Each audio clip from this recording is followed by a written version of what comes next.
this video, we're going to be talking about graphing linear inequalities in two variables. So here I have an inequality in two variables. I notice that it's linear because I have a y with no other degree other than 1 and an x with degree 1, and there's nothing else going on, no variables in denominators, no square roots or squares or anything like that. And just like with a linear equation, this linear inequality is going to make a line. But there's a few things that we have to think about when we graph these, because the answer is not just the line. And that is where we start. We graph this inequality as if it was just a line to start. Notice here that this is in the form y equals mx plus b. Right? I have the y all alone on one side of the inequality, and I have my negative 3x plus a constant. So, just like with the linear equation, the coefficient to the x term is going to be our slope, and the constant term is going to be our y-intercept. So this gives us the point 0, 9. Now, this is not, 0, 9 is not on my graph. If I go up on the y-axis, 1, 2, 3, 4, 5, 6, 7, I'm already off the graph. So this is not really a good place to start because I don't want to start going off my graph. You won't be able to graph that on your homework. So we have to find some other values. Now remember, you can always graph using slope-intercept form, or a table, or your x and y intercept. So those are always ways to start.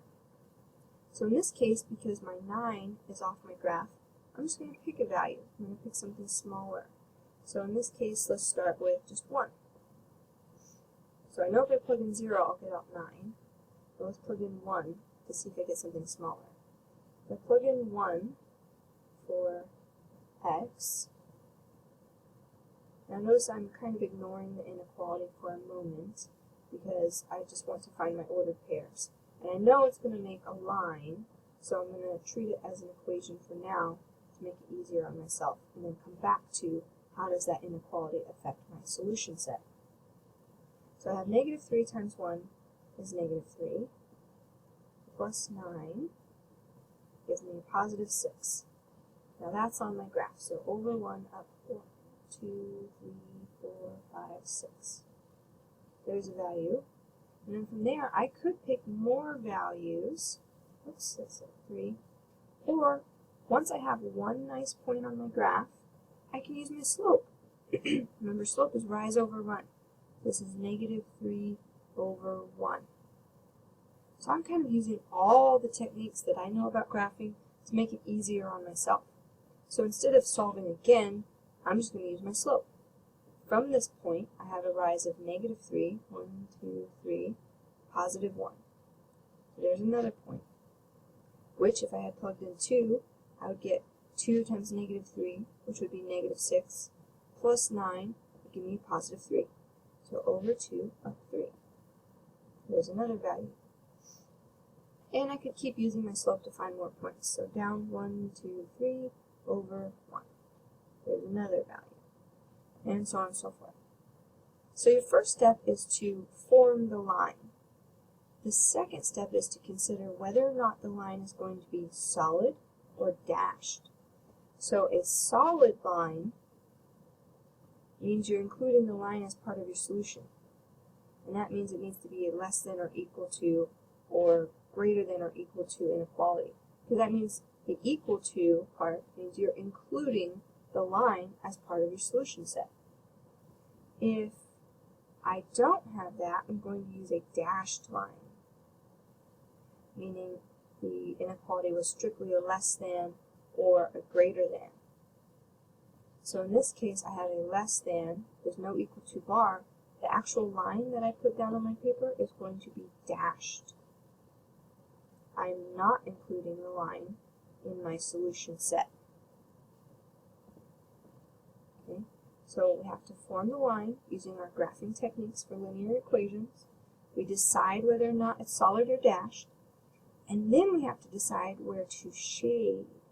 So either all the points below the line, so every single point down here would make that inequality true, or every single point up here is going to make that inequality true.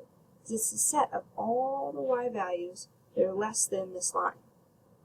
So if you have it in this form, you can actually see which way to shade because of the y is less than. All the y values less than. So going down below the line. But sometimes that gets lost.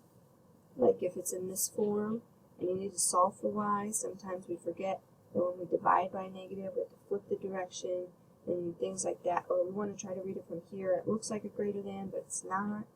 So there's one way to test to know for sure where to shade.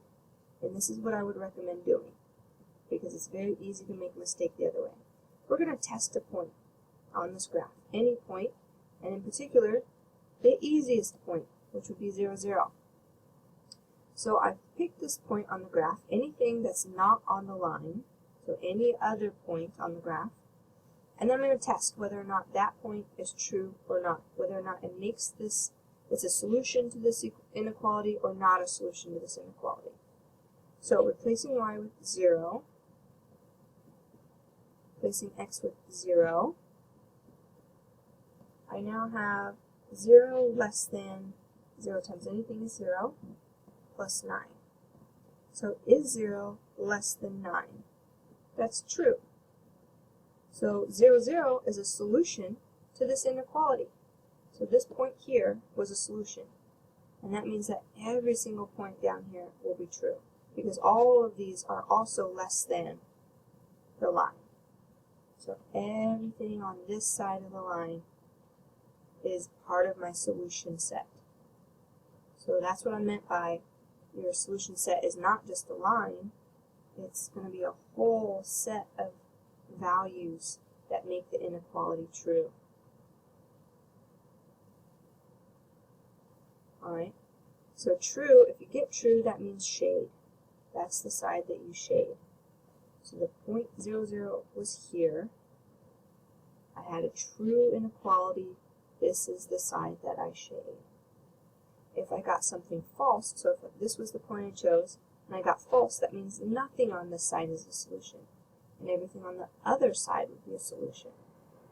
Alright, let's look at another one.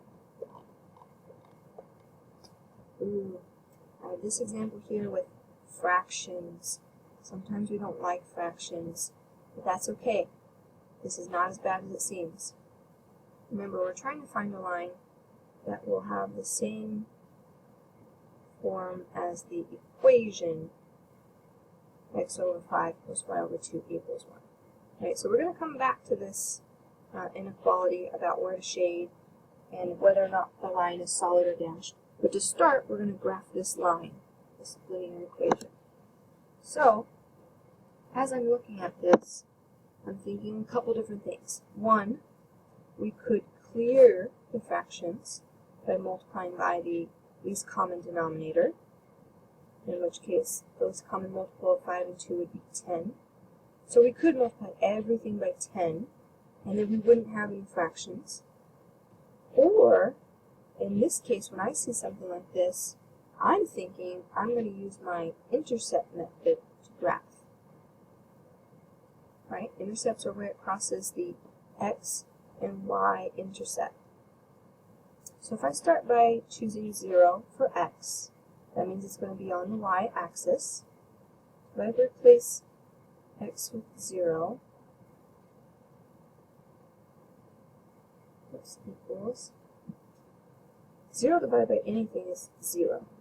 So now I just have y divided by 2 equals 1. So divide, to undo that, I'm going to multiply both sides by 2, and I get y equals 2.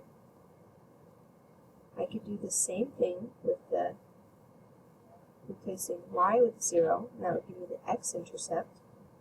So I have x divided by 5 plus 0 divided by 2.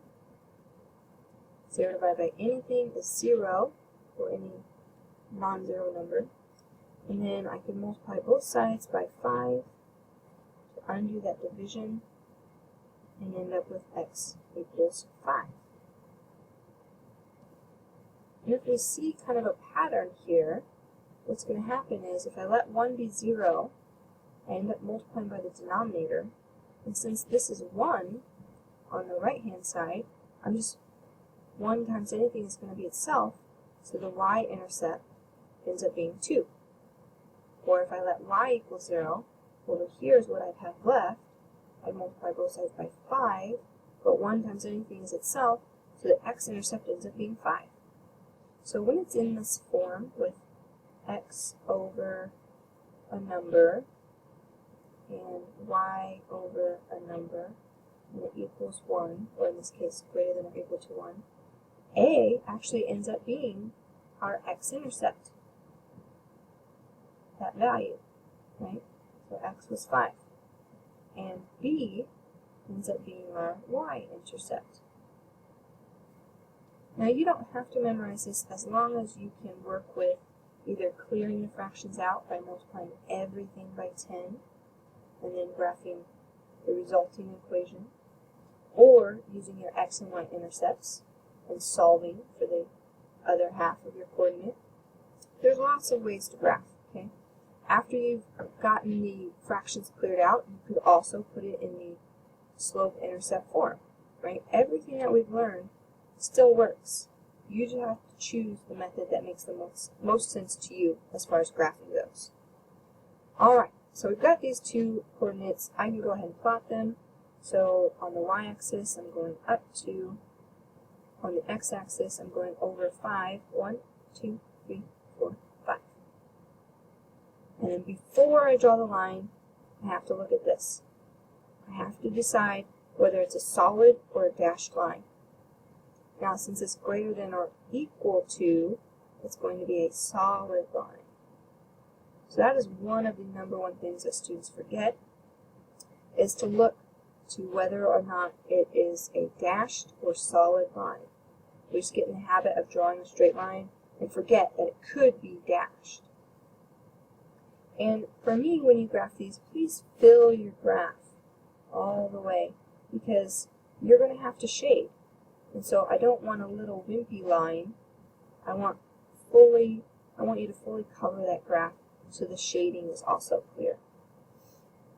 Alright, so we've graphed the line. We've decided whether it's solid or dashed. Now we have to decide where to shade. Do I shade all the values less than the line? Do I shade all the values greater than the line? Let's test a point. Again, we can test any point on the graph other than points on the line. So the easiest point is 0, 0, and that's not on the line. I plug it into my equation. 0 divided by 5 plus 0 divided by 2, is that greater than or equal to 1? Well, 0 divided by anything is 0, that's 0. 0 plus 0 is 0. Is 0 greater than or equal to 1? No, 0 is not bigger than 1, that's false. So that means don't shade where that point is. Just shade the other side. So we're going to shade the opposite side. So if 0, 0 is here, and that was false, it was not a solution to my inequality, then I don't shade this side. I have to jump over to the other side, and this is the side that I shade. Everything over here is part of my solution set. Alright, let's try one more.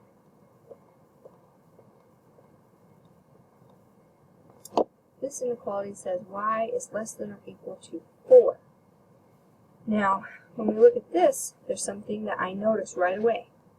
I notice that there are no x variables. There's y variable, but no x variable.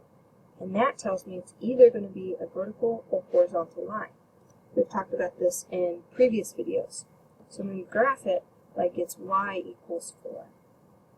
So remember, you could do one of two things. You could make a table, and you could note that y has to always be 4, and then pick some x values.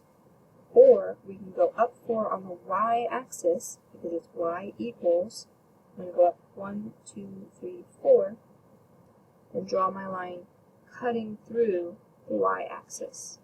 So it's going to end up being parallel to the x-axis. And in this case, because I have this equal to bar, it is going to be a solid line.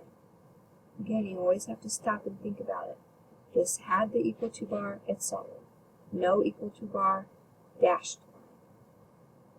Alright, so I've got my line, I decided whether or not it's solid or dashed, and now I have to shade. Again, you can always test. This always works. I'm going to test 0, 0 because it's not on my line. And I only have to plug in the y value. Is 0 less than or equal to 4? True. And true means shade. So here's the point 0, 0. This is the side that I shade.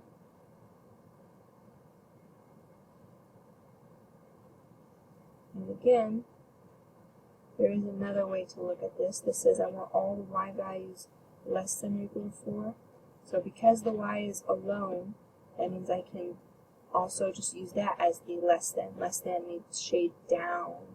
So everything below this level would be part of my solution. Why don't you try the 3 on the right?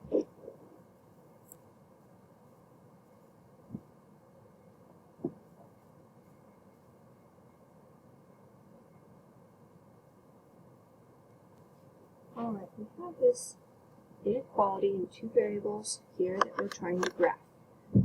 So there's, again, 3 methods that we could use to choose to graph this. One would be using a table to develop some points. We plug in half the coordinate, solve for the other half.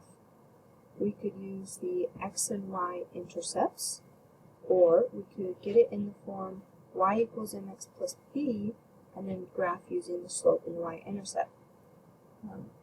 Depending on how the inequality is set up, changes how I might solve it or approach graphing it. This one was already in the form y equals mx plus b, versus over here, this is in the standard form. So for me, if the coefficients, right, the numbers next to the variables, divide into the number on the right-hand side, then I like to use the x and y intercepts myself. Right, so I could start by letting x be 0, and graphing it like it's an equation, and then I'm going to think about whether or not it's solid or dashed later. So 0 is nothing. I divide both sides by -2, and that's what I mean by these coefficients divide into that constant. I have a positive divided by negative, I get -1. So when I plugged in 0 for x, I got y was -1. Then I could do the same thing by plugging in 0 for y. 0 times anything is 0, so I'm just left with x equals +2. And now I have my x and y intercepts. So on the y-axis, I go down 1, and on the x-axis, I go +2. Alright, so that's one approach. You could also solve that for y. So what I could have done is, I'm just going to give you a couple different ways in case you might have approached it differently. Solve for y to get it in the slope-intercept form. We could take away x from both sides. I caution you to not lose this negative. And then divide everything on the right-hand side and left-hand side by -2. And -1 divided by -2 gives me a +1/2 slope. And +2 divided by -2 would give me -1 y-intercept, which we also found the other way. And then from here, that slope of up 1, run 2 gets us those exact same points. So again, you should use the method that you feel comfortable with. So now, I haven't drawn the line yet because I have to go back to my inequality and decide whether or not it's solid or dashed. It says greater than or equal to. That tells me I'm going to use a solid line. So from here, I'm going to draw my line. I'm going to fill my entire graph like that. Now, the last thing I have to think about is the shading. Do I shade up or do I shade down? So again, I'm going to test a point. If I can, I like to use 0, 0. If 0, 0 was on the line, I could not use that. So plugging into my original inequality, 0 minus 2 times 0, is that greater than or equal to positive 2? So on the left-hand side, 0 minus 0 would be 0. Is 0 greater than or equal to 2? No, that's false. 0 is not greater than or equal to negative 2. So if my point 0, 0 is here at the origin, and that was false, that is not the side I shade. I must jump over my line and shade the other side. And there's my solution set. Every point on the side of the line should make that inequality true, including the points on the line. Alright, let's try another example. Here I have 3x greater than negative 2y. Now for this one, I would probably try to solve it for y. So if I put it into an equation form, this is going to be a linear graph, I want to get y alone, so I divide both sides by negative 2. And I would end up with just y, I'm going to put it on the left-hand side, so y equals positive 3 divided by negative 2. 3 has x. And now it's in my slope-intercept form. It may not look like it, but it is. It just means that I have 0 for a y-intercept. There was no value here, so it's nothing. It's 0. And that gives me a y-intercept at the origin. Right? So this b represents the y-intercept, meaning the x value is 0. But my value here for y was also 0. So that means I'm starting at the origin.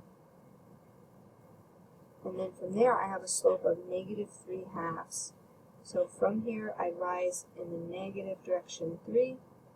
1, 2, 3. And then positive 2. 1, 2. I could have also gone positive 3 and then in the negative 2. But I have to make sure I'm only using that negative once, because there is only one negative. And then I go back to my inequality. Solid or dashed? There's no equal to bar. It will be dashed, a dashed line.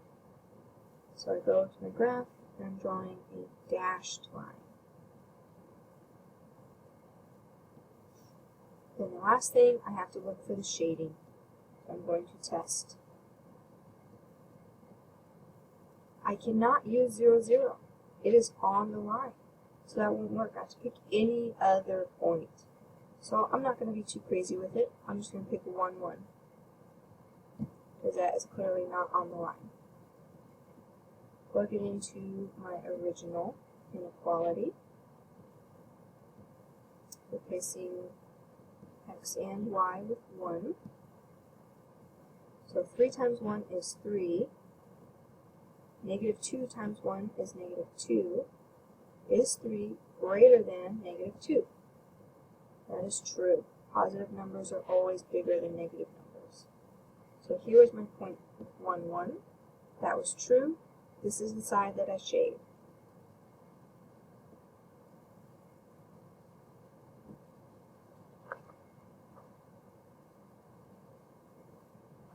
Alright, one last one. The easiest for last here. This says x is less than negative 2. So again, right away I notice there's no y variable. That means it's either vertical or horizontal. again, you could choose to make a chart, and this time x has to always be -2. I could pick some y values to go with it. Or I could say, alright, this is the same thing as an x equals -2 as far as graphing the line. So on the x-axis, I go back to -2, and I know it's going to cut through the x-axis and be parallel to the y-axis. Now, before I draw that line, I have to think about this. It is x less than. That means it's a dashed line, not a solid line. So on the x-axis, back 2, it is a dashed vertical line.